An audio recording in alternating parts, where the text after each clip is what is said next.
Today, I want to talk about two concepts. One you've heard about before, the other one is going to be new as it relates to my channel and what I've talked about before. The first one is don't go it alone.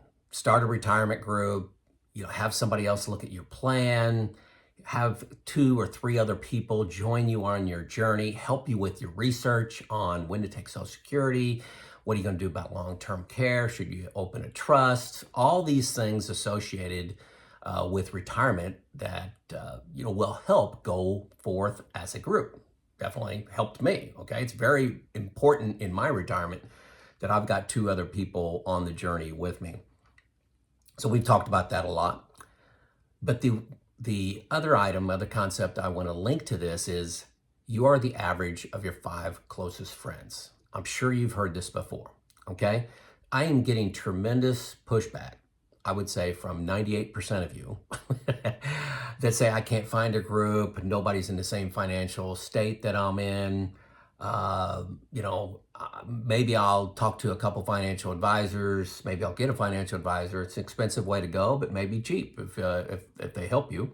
But it is one person that is not going on the journey themselves. They've studied the journey, they've studied others. Not trying to discredit them, but I think they're different.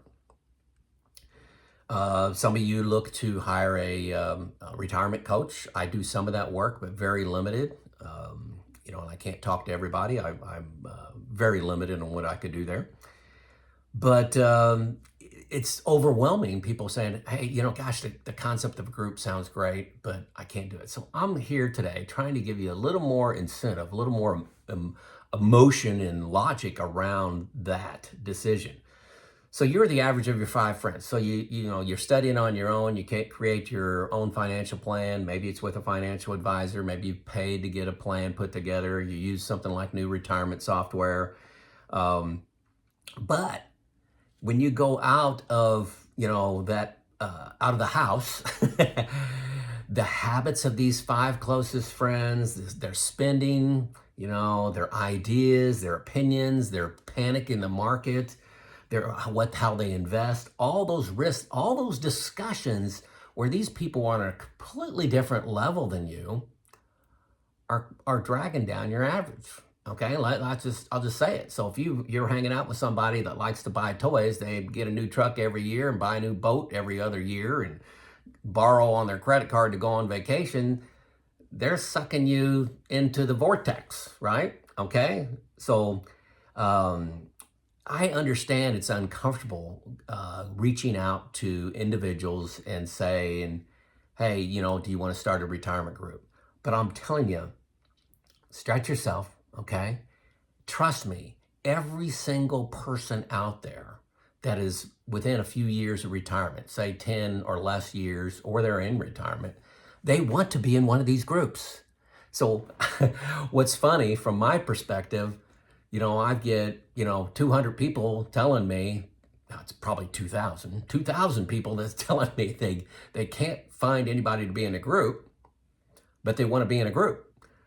I mean, it's really odd being, listening to the comments, the emails, the discussions, because everybody wants this. Everybody needs this. Everybody sees the need for it, but unwilling to be the person to step out in the uncomfortable leadership role of calling somebody on the phone. Now, this doesn't have to be live. This can be virtual. I don't see any reason why you can't do it on Zoom or Teams. But going it alone with an environment you create for yourself, pulling you in the other direction doesn't sound like a good plan to me. I just made a video talking about medical coverage for myself in pre-Medicare. That came from the retirement group. How I use buckets and manage for a bear market came out of the discussion of my retirement group, okay? Timing of Social Security came out of that discussion. Actually, the other 2 people were planning on taking it 62. I think they're still at 62. And I'm pushing towards 70. We've had the debate, we've had the discussion in great care and in a helping way. And we came up with different answers, and that's okay.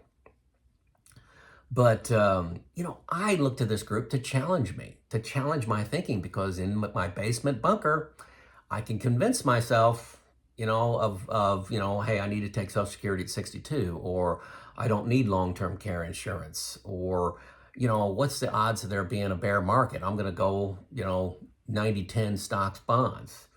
So people challenging me directly from this retirement group and indirectly by the people I spend time with is important. So, hey, folks, only you can decide whether you really can't find anybody. Is that an excuse, or is it hard, or is it uncomfortable? I think it's uncomfortable because every single person, I live in a subdivision here with 50 houses. I can knock on 50 doors and I would probably have 50 people that say, that sounds great. Can I be in that group? So like I said, it can be virtual or, to span some distance. You don't have to be next door neighbors. But start with people you've known at least 5 years. Now, I'm lucky. My two individuals I've known over 30 years. Just lucky, I guess. But you need to trust these individuals. Another thing is I believe you need at least one person to be close or better off than you financially. Somebody, it's nice to be in the middle. Maybe you can help somebody else that's stretching, to be in the same financial situation as you. But I think you need at least one that's close to you or a little better. I'm not sure that's required, but I think it's a best practice. Let's say that. Simple rules for this group. Trust is paramount. There needs to be intimate sharing of the details, okay? My two buddies, they know every single detail. They know my spending, where my money's going, where my investments are, how much they are. They know my fears, what I'm concerned about, and they know it's not a competition.